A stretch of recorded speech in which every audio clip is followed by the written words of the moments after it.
Outcasts and other viewers, and welcome back to yet another video. Today I want to address two things, and well, it's actually more than that, but in the beginning I'm just gonna say it. One, don't look at my sniping skills, god damn it, and it's not that goddamn easy to shoot stickly robots. And number two, if you're watching this the first time it's coming out, it's probably on Premiere, and if you're wondering if it's a live stream, it sort of is. It's like a live stream preview of the video, so hey, you there in the chat, I see you. Thank you very much. If you didn't appear at the premiere, I'm so damn sorry. Maybe next time, next video maybe that is a premiere release, who knows. Now you're probably wondering, why is it Battlefront 2 here in the background? Well, there's one big thing that I think Battlefront 2 has done right, and I think it is worth pointing out. I mean, I played today a bit recently, not that long ago, and I was playing Geonosis on Galactic Assault. Now, Geonosis is one of those maps that also combine a little bit of that interior-exterior that I talked about in the last night's video, or yesterday's video, and one thing that I really like about it is that some of the vehicles are actually placed on the ground, like in the battlefield. Like, for example,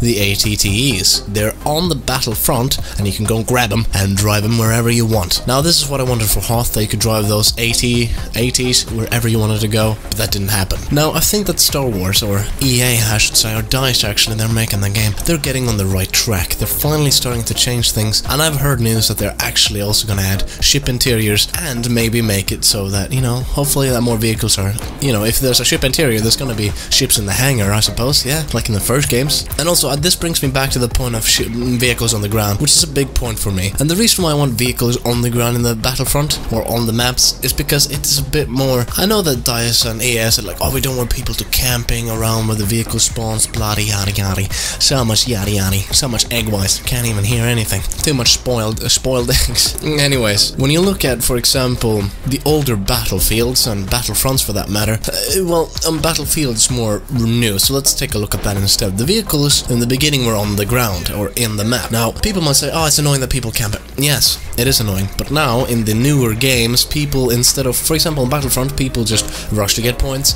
spawn a vehicle. And in Battlefield, in the new one, Battlefield 5, people just wait on the spawn screen, and they then just wait for the tank, and it's basically a who can click first match. Now, the reason why this is a bit interesting to look at is because when the vehicles are actually spawned in the map, then people actually have to be in the map as their character and wait around. Now, the interesting part here is that somebody could potentially, you know, snipe them, shoot them with a grenade, be bombarded, you know, use a plane to shoot them down as they're waiting around for the tanks or planes, and also having the vehicles on the ground will make it harder. For example, if you have a spaceship like the transports, I don't remember the name of it right now, in Battlefront or in Star Wars in general, where they can land and take off and drop off troops. Imagine how cool it would be if you, for example, in a map, like say Geonosis, the Republic, they would spawn in a Star Destroyer up in the sky, in a hangar, for example, to grab like troop transports, and the first capture point would be the only point they could take, either the first point on the map, so they could land there and take it, and then they could spawn there. Now, what's really interesting about this is that the gameplay would be different. For example, you could drop off troops at other places and disrupt the enemy,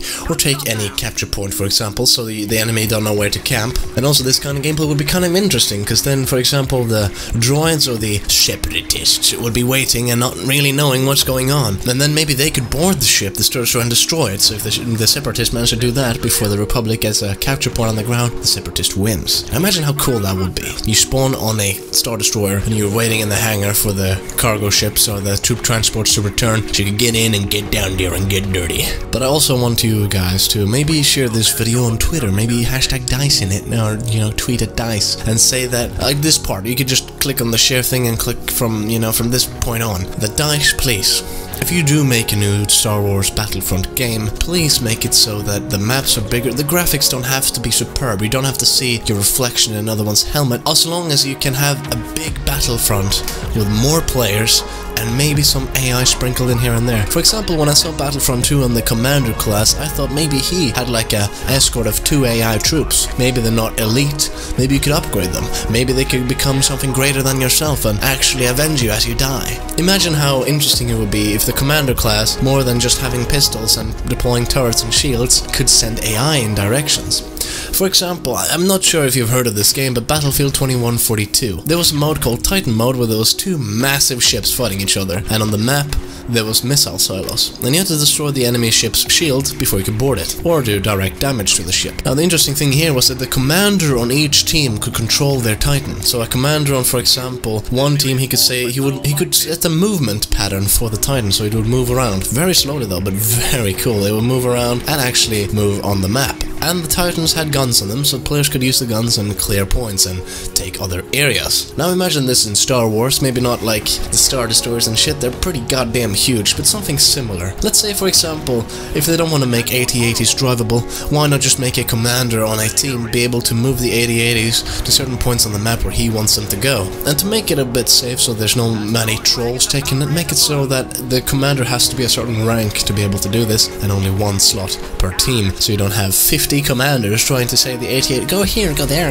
shoot this, In other news, I hope you guys have enjoyed our little bit of return to Star Wars and to the channel. There's probably going to be more Battlefront 1 content coming out. I just wanted to voice my opinions a little bit, and also show that Battlefront 2 has done something really nice, and that is Geonosis. It's been a really nice map, I actually really enjoy it, and I really hope to see something more like this if they do make more stuff for Battlefront 2. Anyways, please be sure to voice your opinions, either in the chat on the premiere, or in the comments. Be sure to show your thumb which way you liked the video. Is it good? A thumbs up. Or do you not think it was that good and put a thumbs down on it? Anyways, I've been Hurricane Turtle. I'll see you guys in the next video. Until you subscribed and made other people subscribe more. Make another advertisement campaign. Yes, for the Republic. He will join the Okay, I'm getting too far. Anyways, hopefully you guys have a good day. I'm the turtle as I have. Oh my god, my memory is very short. Anyways, I'll see you guys in the next video. Adios. Bye bye.